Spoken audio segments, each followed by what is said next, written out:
Hi, welcome to Quirky Queen's Journals. My name's Kirsten. So I am going to transform a brown paper bag from Amazon into a lovely piece of abstract art.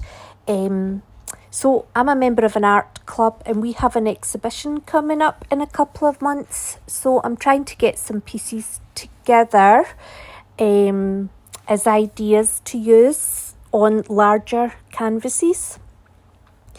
So here I've just put down a few colours of acrylic paints, kind of earthy, natural colours that I plan to use throughout the piece. So I have Mod Podge and I can't remember what it's called, but it helps the paint stay wet for longer. So they look a bit muddy just now, but it's really just about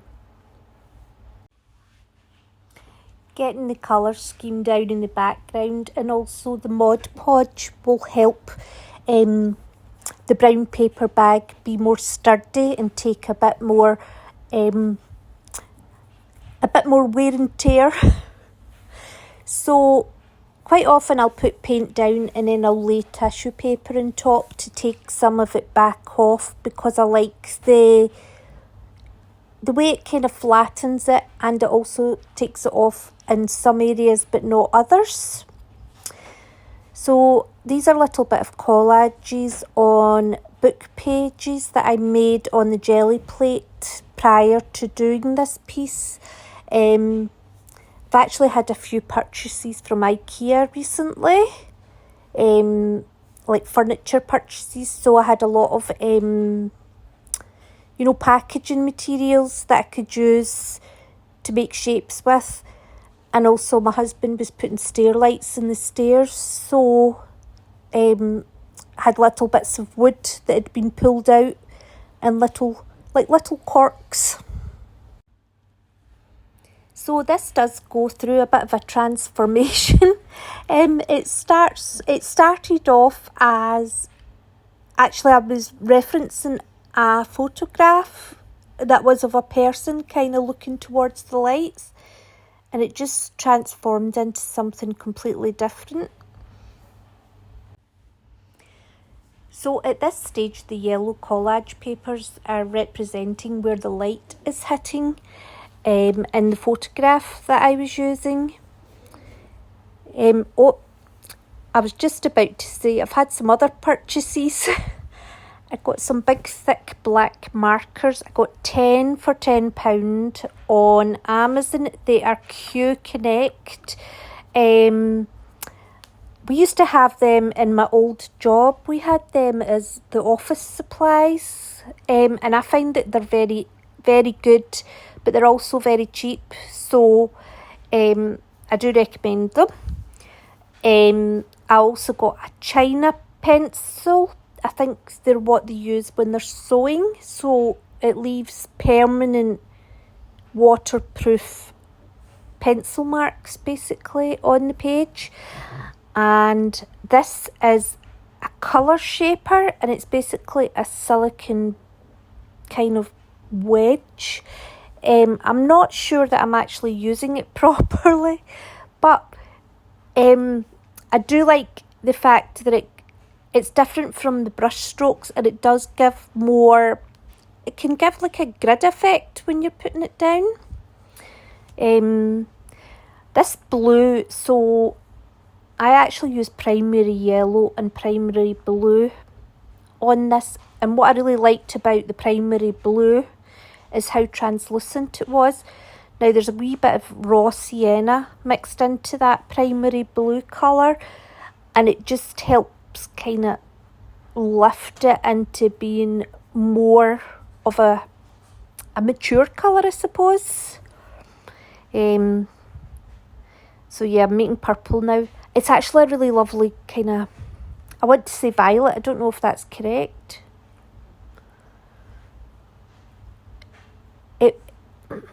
I just really liked how it turned out. And then I've added the white into it, and it's made it more of a grey shade. I do think that the shape at the top there looks like a big piece of sushi. So at this stage I am still kind of setting the scene, just seeing where it's taken me just now. So I do add a lot of this grey colour in. The big black pen I'm experimenting with just now because I've never used anything like that before, and it's certainly more dominant on the page than I expected it to be. I watch other people use it and it seems to transform their pictures, but it's actually quite hard to cover up if you've changed your mind about it. So I'm using a palette knife to remove some of the paint, just to show glimpses of what's underneath and to give that kind of old wall effect, you know, where there's layers and layers of time there. I do like that effect in paintings. Do you know, for all I've put a lot of grey on this, I do still think it's quite vibrant, and that's putting the Mod Podge in the acrylic paints has helped with that vibrancy. That was another piece of packaging that makes small circles. I had to throw a lot of that packaging out because I couldn't possibly store it all. And I'm like, oh no, keep it all.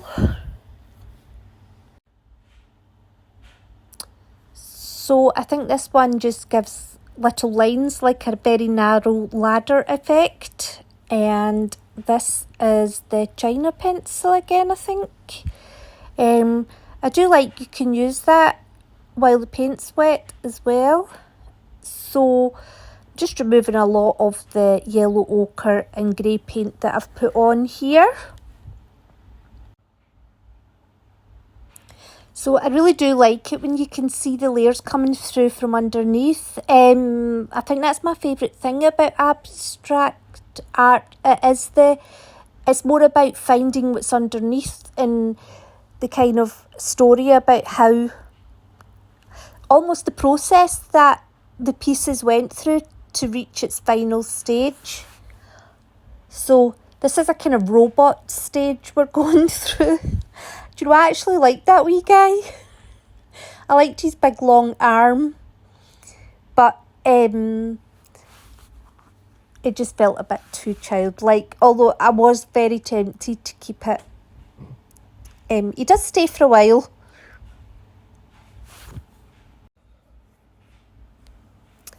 So we're still just sort of playing about and just sort of finding out what direction the painting's going to go in.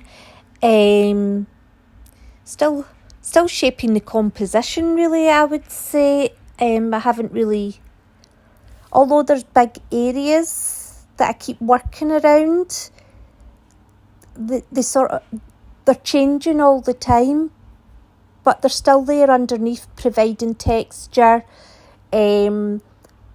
providing like different values, because even though it's white with a very slight grey in it, it's still got colours underneath as well. So it's not just a flat white, which I really like.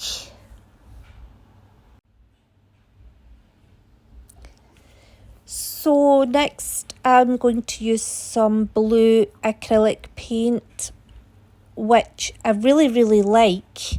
However, what I do struggle with is that it's not permanent. So when it gets wet again, it comes alive again and it mixes in with your paint. But it does add variety in, because it creates different lines. So you've got the lines with the paintbrushes, the lines with the colour shaper, the lines with acrylic ink. and the marker pen and the China pencil. So that's quite a variety of lines. I do love this primary yellow when it mixes in with the blue acrylic ink. I just think it's like the perfect grass green colour. But yeah, about the lines, so having that variety helps to add interest, and also it helps to, like, the sharper the line, I suppose, the more of a focal point it is. Although the line itself is also affected by the value, the thickness, the colour, not just whether it's a sharp edge or a blurred edge. So this is more collage papers that I made with my IKEA packaging. Honestly, even though I'd got the new art stuff and the new furniture, I think the IKEA packaging is definitely up there as one of my favourites. So I do feel at this stage we're going through a bit of a transition from just playing to having something to work with and sort of make decisions about how to move forward with it. I'm using a lot of collage pieces here to try and make those choices and try and see where things can be, can be made more of a feature of, or be hidden away if they're not fitting in properly with what's going on. So at the moment I can see that the lines themselves, the mixture of the curved lines and the sharp lines, are something that I'm concentrating on just now, and kind of almost creating blocked off areas. You can also see here how strong that blue acrylic ink is. That white paint is been transformed into a sky blue. So I loved this bit of packaging. It made like a checked shape. And then when I've pulled it off, this is going a bit wrong here because my intention was for it to be more of a pure white, whereas now I've got this great big block of light blue and it's not mixed very well either, and it's not the right shade overall, and it's making it feel messy. But then these are the things that in the end actually set it on its path. I suppose part of it's I did start off with no intention, and you do end up sort of going in a direction, and then things happen that you didn't expect to happen, and that also takes you off in a new direction. And it's really the mixture of all these things, I think, that makes abstract art so enjoyable for myself. So I've used the colour shaper to help put quite a thick layer of the white paint back down. Now it feels far too white because it wasn't meant to be that thick and white when I did it in the first place. But it is what it is. But I do like that area on the right hand side. It looks like a sort of set of windows in a large block of flats or an apartment block. So this is a nut and a bolt, a large bolt, I think, and it makes like a double circle when you're pressing with it, and I really like it. But I do feel this is taking us back to the kind of robot look, with the repeating strong geometric circles, but they also tie in with the collage. And I do try and, you know, for all that you want lots and lots of variety, I do try and use similar patterns and similar colours in different ways, just to try and keep it looking as if it is, you know, one picture rather than just lots of different bits thrown at it. So, although that black pen is extremely dominant already, I'm now using a ruler to make it even sharper and more dominant.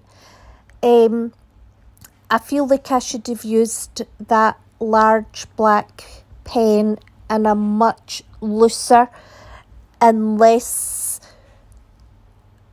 defined way. I should have done it more as a sprawling mark rather than a sharp corner.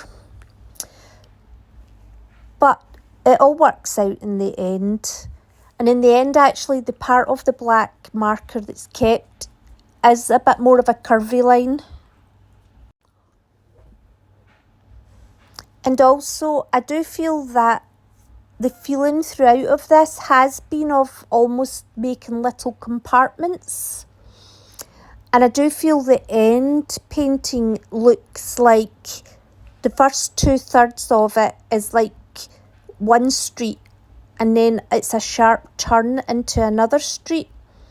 So for all I'm thinking that those lines were too dominant and I've done too much, they actually have set the tone for the very end piece. So this is one of my favourite things to do. It's removing layers that have already been put down. I do this a few times in this painting. I'm just sticking a bit of brown paper on the back because I cut right through to the other side. Oh, well, these things happen. I do think it is interesting removing layers though, because like I said about using collage papers with the similar pattern, having a sort of colour palette that you're sticking to, and just your own way of making marks, when you do reveal those underneath layers again, although they're different, they're still going to match with what's there, and it's an earlier part of the process that you're on, so it's whatever mood you were in at the time and just how you were feeling.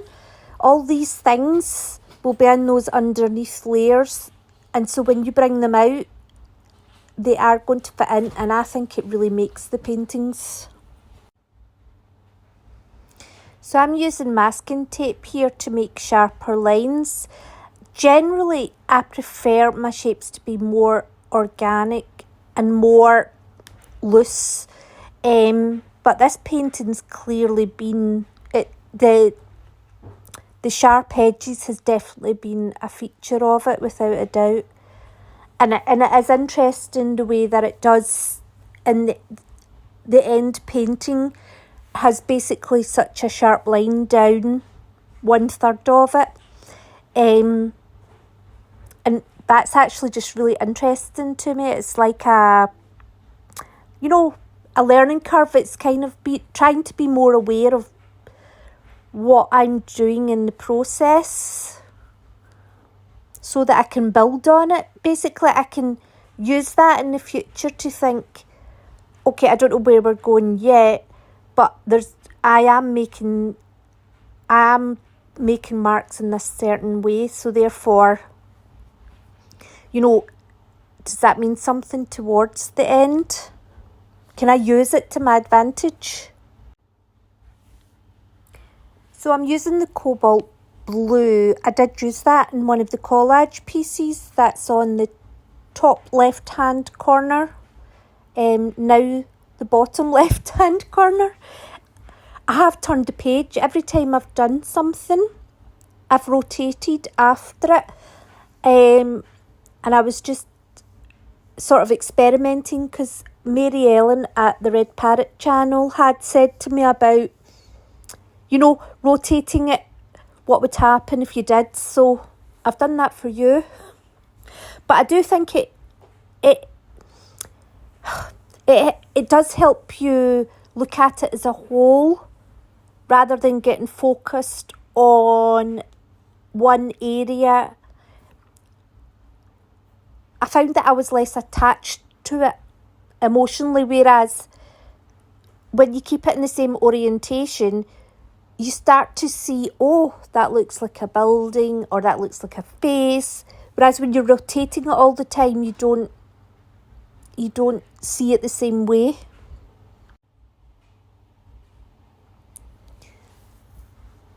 So we are at that stage now where, you know, we're definitely past halfway, probably in the last quarter, where, you know, what we're doing now, the decisions are a bit more deliberate than they were earlier on. I'm still not quite sure where I was going with it, but this piece did remind me of, it did make me think of a human body, and I felt like, is it like a shopping centre? Is that like somebody shopping? But I didn't focus too much on it, but there was kind of ideas starting to take shape. I'd also thought about, I'd put on a piece of collage on the middle right hand side, right at the edge, and that was a Hooker's green colour, and I thought that went really nicely with the kind of grass green. So I'd added in Hooker's green in a couple of other areas. Again, I've added in a primary yellow collage paper just to tie in with a couple of other primary yellows. So I do think at this stage I was thinking more about the colours that I wanted at the end. I'm also putting washes on here as well, just to, I suppose it's just to see what develops from it. And also when I said about a person shopping in a shopping centre, it doesn't look like a shopping centre, but it was just purely because it looked like a slow moving figure, and the colours themselves are, I would say they're neither warm or cold. It was just very neutral, a bit sort of static looking, I suppose.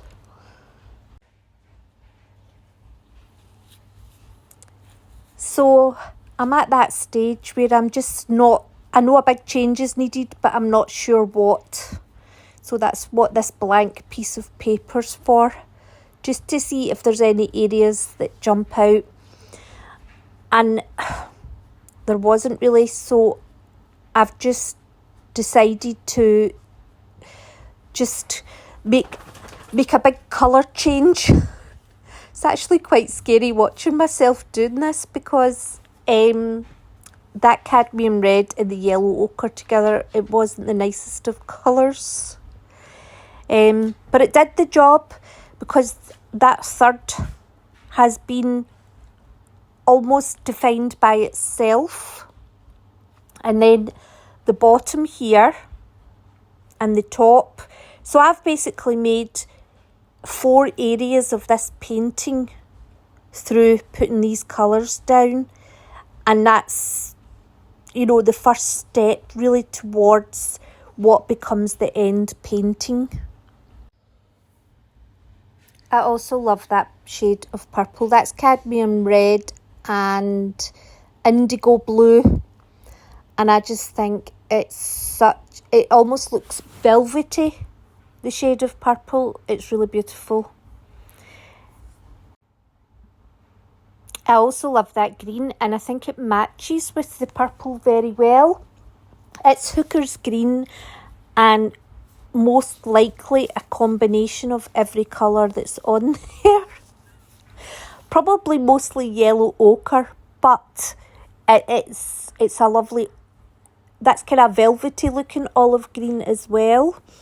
I do think the Mod Podge mixed in with the paints definitely brings them to life a bit more.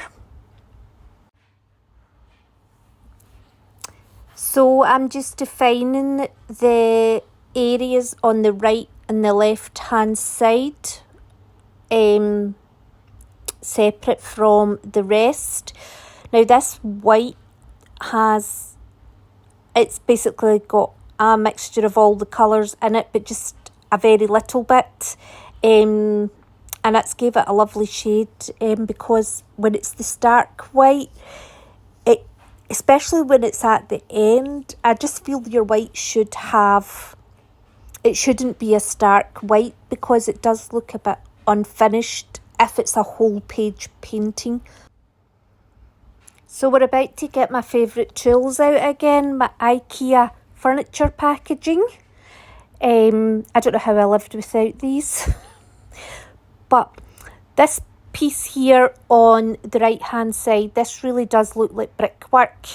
And I really like that kind of white wall look that's been weathered. And this one here when it's the kind of curly holes, in my head, because of the white stonework, then I was thinking about, that's like sand, like a beachy scene. So we kind of went on from there. I don't know whether or not that I should be doing this or not. However, whenever I'm doing abstract paintings, I always want to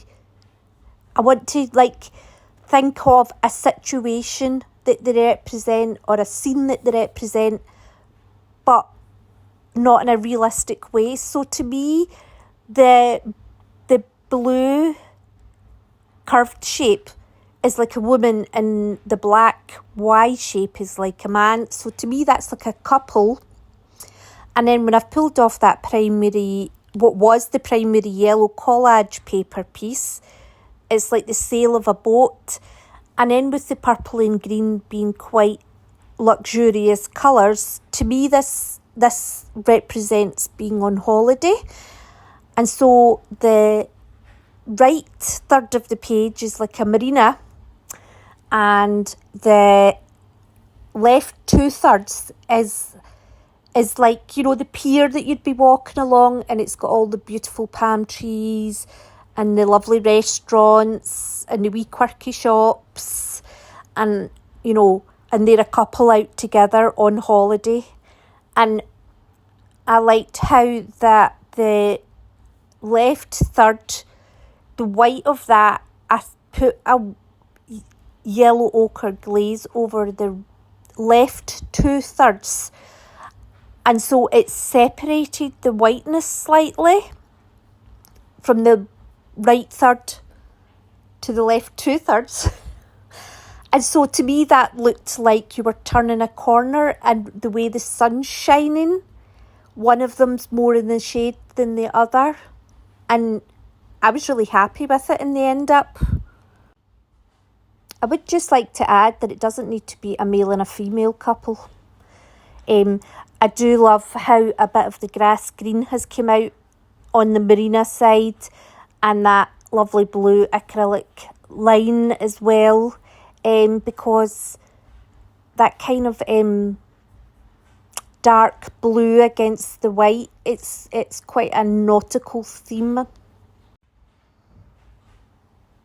I also like how the yellow ochre glaze has brought out the sort of circle shapes that I'd imprinted into the white paint with the IKEA packaging. I like how it's brought them out a bit more. So we're at that stage where you feel like, is it finished, is it not? But there's just too much white space, and I have been looking at the collage paper that I was using against the side there is it's got primary yellow, cobalt blue and burnt sienna on it, and those are colours that feature quite heavily in the painting overall. So adding that in was quite easy to do to bring it all together. Also, painting the Y shape with the raw umber, and I think I put a bit of yellow ochre in it as well, I think was helpful because that was black, and like I say, it was very dominant on the page. And although I do want the couple to be the focal point, they were too much of a focal point. They weren't blending properly with the rest. So this didn't work either because I actually just separated the right third even more. So I ended up cutting these into smaller strips, thinner strips, sorry, and that poor piece never made it in at all. And I've tried at every stage, I think. No, but I did cut the bit that I've stuck down into narrower strips, and they just look like other people walking as well. And so this is the final piece in a frame, and I hope you enjoyed, and thanks very much for watching, and I hope to see you soon. Take care.